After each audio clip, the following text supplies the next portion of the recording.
I met Mia in 10th grade. She was the only person who didn't laugh when I said I saw something in the woods behind my house.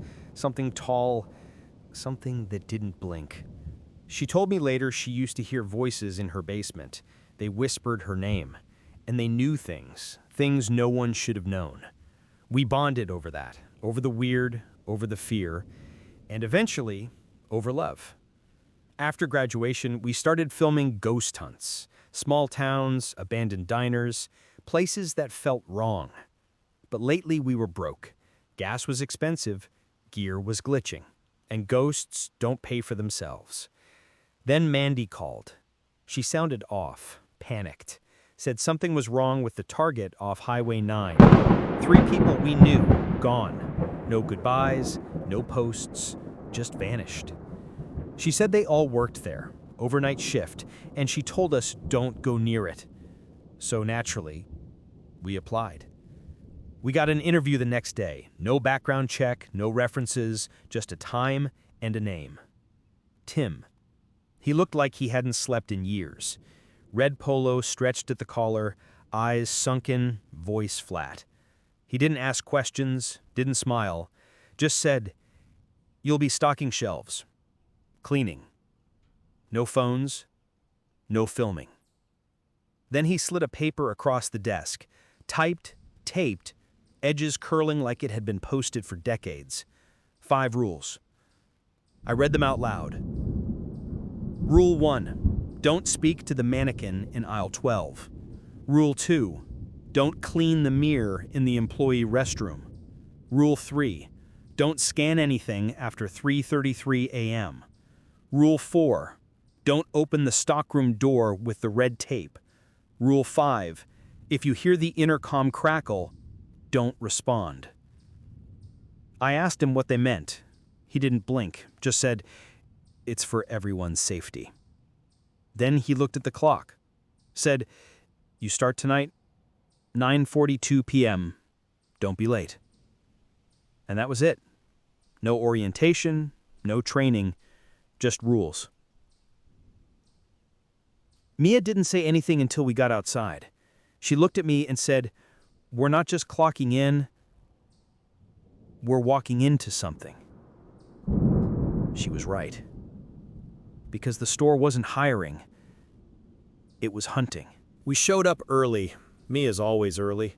She says it's about professionalism, but I think it's about controlled, walking into a place before it has a chance to surprise her. The parking lot was mostly empty. One car sat near the edge, dusty, tires low, hadn't moved in days. The kind of car that feels forgotten. The store looked normal. Too normal. Like it was trying too hard. Inside the air was cold. Not AC cold. Basement cold. The kind that settles in your bones. Tim was waiting by the time clock. Same faded red polo, same hollow stare. Didn't ask how we were. Didn't smile. Just said, "You're early. Good. Clock in. Break room's down the hall. Rules are posted. Read them. Follow them." I tried to ask about the rules. Said, "They're kind of strange." He didn't blink. Just said, "Just follow them." Mia asked, Why? What happens if we don't? Tim paused. Not long, just enough to make it worse. Then he said, "It's for everyone's safety," and walked off. Like that explained everything. We headed down the hallway. Fluorescent lights buzzed overhead. One flickered and stopped. The break room was small. Microwave, vending machine, a sheet of paper taped to the wall. Typed, yellowed, edges curling like it had been there too long. I stepped closer, read the title. Rules for overnight staff. I read them out loud. Not for Mia, for myself. Rule 1. Don't speak to the mannequin in aisle 12. Rule 2. Don't clean the mirror in the employee restroom. Rule 3. Don't scan anything after 3:33 a.m. Rule 4. Don't open the stockroom door with the red tape. Rule 5. If you hear the intercom crackle, don't respond. We stood there for a minute, just staring at the paper, like it might change if we looked long enough. Mia, Tim didn't even blink when we asked, like he said it 100 times. or like he's seen what happens when people don't. I didn't say it out loud, but I felt it. The rules weren't there to guide us. They were there to warn us. And the store, it was already watching. I wasn't trying to break the rule, I was just restocking batteries. Aisle 12 was next on the list. Didn't even think about it. Not until I saw him. The mannequin. Tall, pale. Plastic skin that looked too smooth under the flickering lights. One arm raised like it was pointing. But there was nothing there. Just empty shelves. I stopped a few feet away.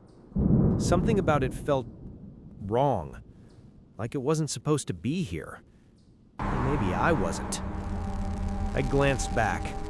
Mia was 2 aisles over, checking expiration dates on granola bars. Focused. Unbothered. I turned back to the mannequin, and I swear its head was tilted differently than before.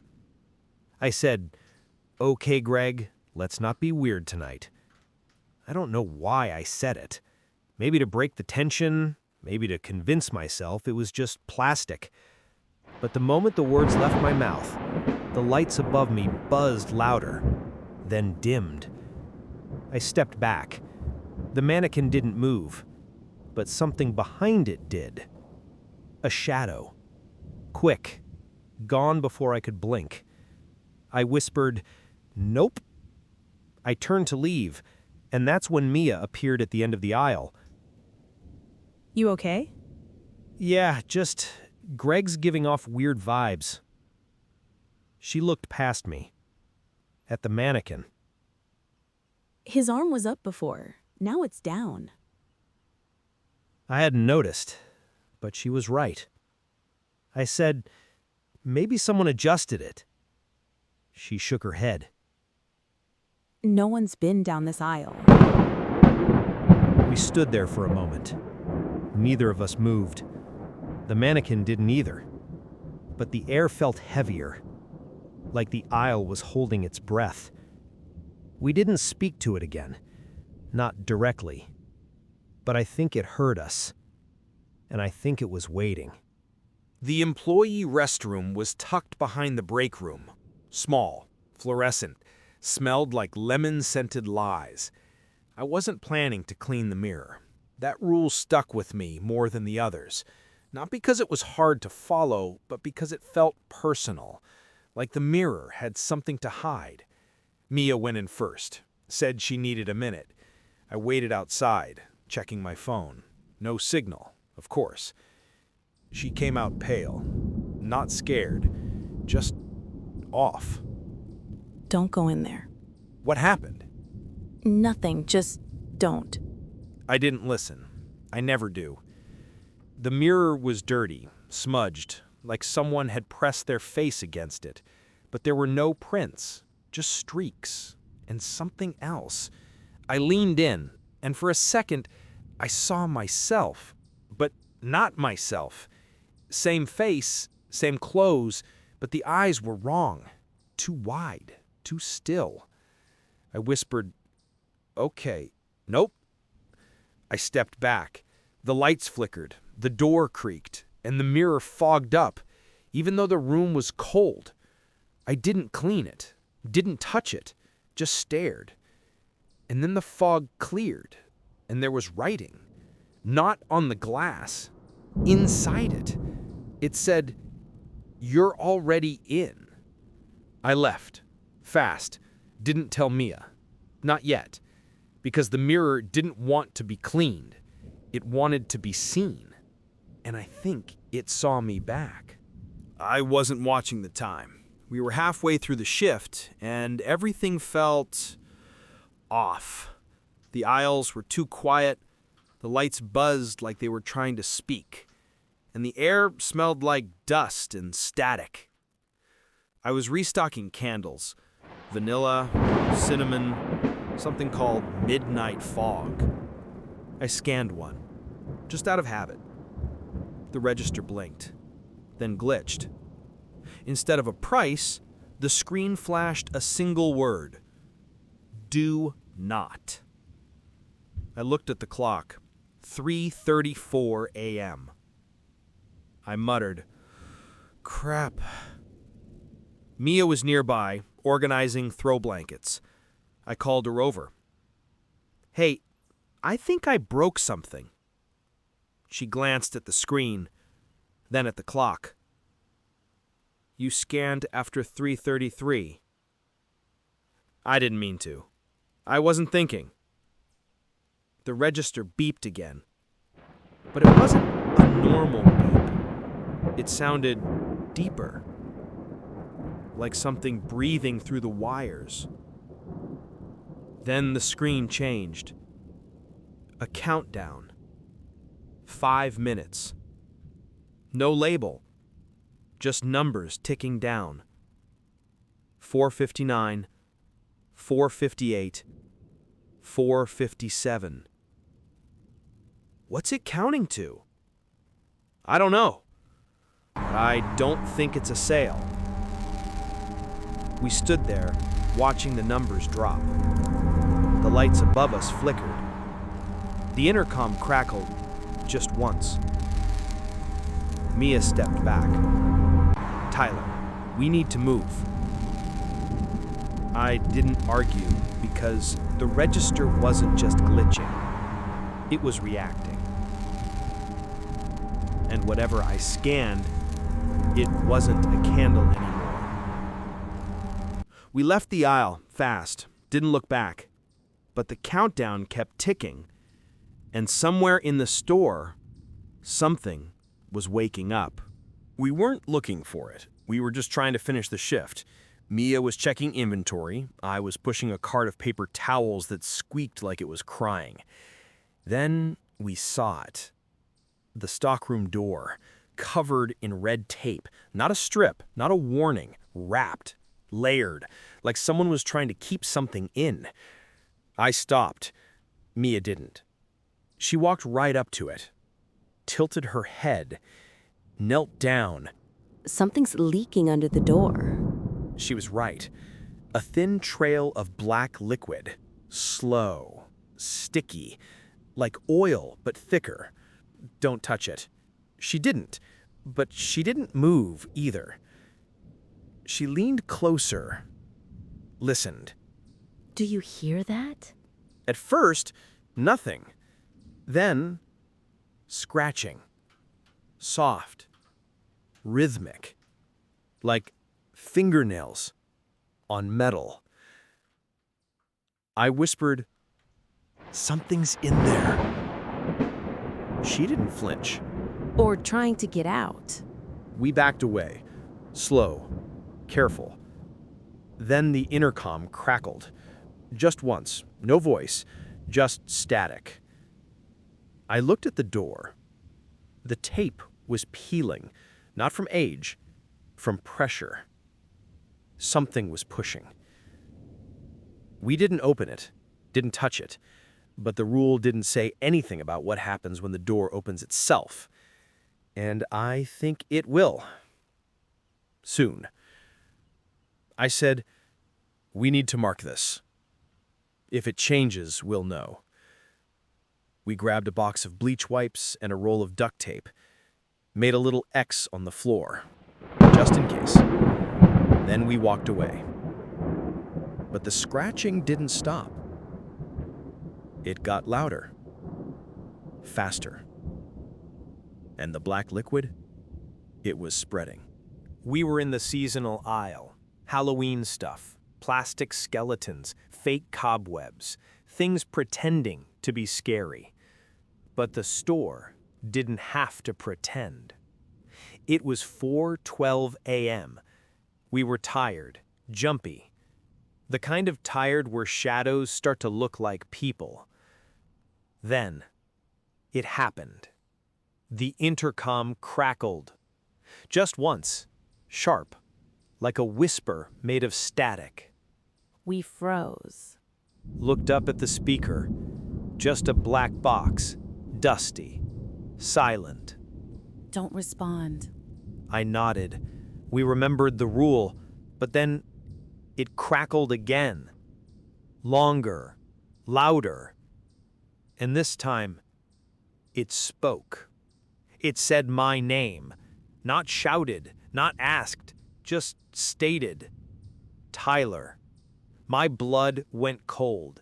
It wasn't a voice I recognized, but it knew me. Walk away. Now. We backed down the aisle. Slow. Careful. The intercom crackled again. This time, it said, "Come to the stock room." I whispered, "It knows my name." That doesn't mean it's real.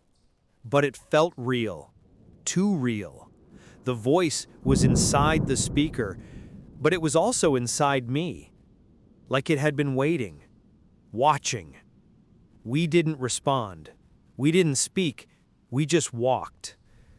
And the intercom stayed quiet. For now. But I kept thinking, if it knows my name, what else does it know? Something changed after the intercom spoke. The store felt wrong. Not haunted, not cursed, just broken. Like reality had a seam and we'd tugged it loose. The aisles didn't line up anymore. We turned left at electronics and ended up in toys twice. The lights flickered in patterns, not random, like Morse code, like something trying to talk.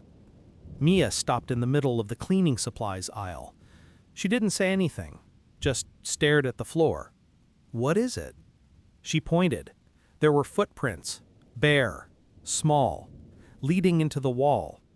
They weren't here before. We followed them, because of course we did. The wall they led to wasn't solid. It looked like drywall, but it pulsed, like it was breathing. I reached out, not to touch it, just to see if it was real, and my hand went through. Not far, just enough to feel the cold.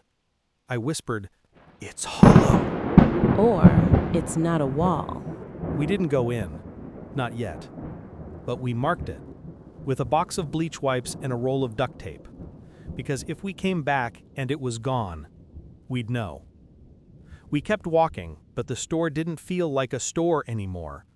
The shelves were taller, the aisles were longer, and the mannequins, they weren't in aisle 12 anymore. They were everywhere. Some stood in corners, some faced walls. One was crouched behind a display of throw pillows, like it was hiding. They're watching us. No, they're waiting.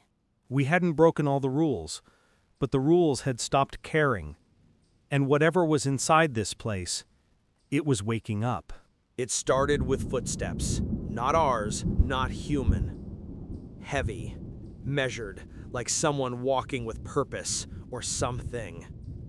We were near the home goods aisle. Mia had just said, Something's following us. I turned. Nothing. Just shelves. Just silence. Then the lights went out. All of them. At once. We froze. The emergency lights kicked in. Dim. Red. Flickering. And in that light, we saw them. Mannequins. Not just Greg. All of them. Standing in the aisle, facing us. I whispered, "They moved." They're not supposed to move. One took a step, just one, but it was enough. We ran. Down the aisle, past seasonal, past electronics. The mannequins followed, not fast, but steady, like they knew we'd tire out first. We ducked into the break room, locked the door, pushed the vending machine against it. I was shaking. Mia was pale. What do they want? Not us. Not exactly.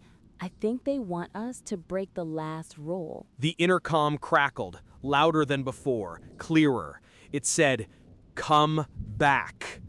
I whispered, "No." It repeated, "Come back."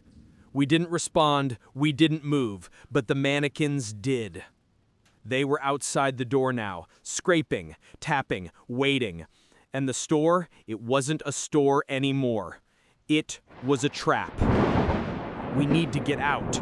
Then we stop following the rules. We didn't plan to run. We planned to finish the shift, collect the check, and leave. But the store had other plans.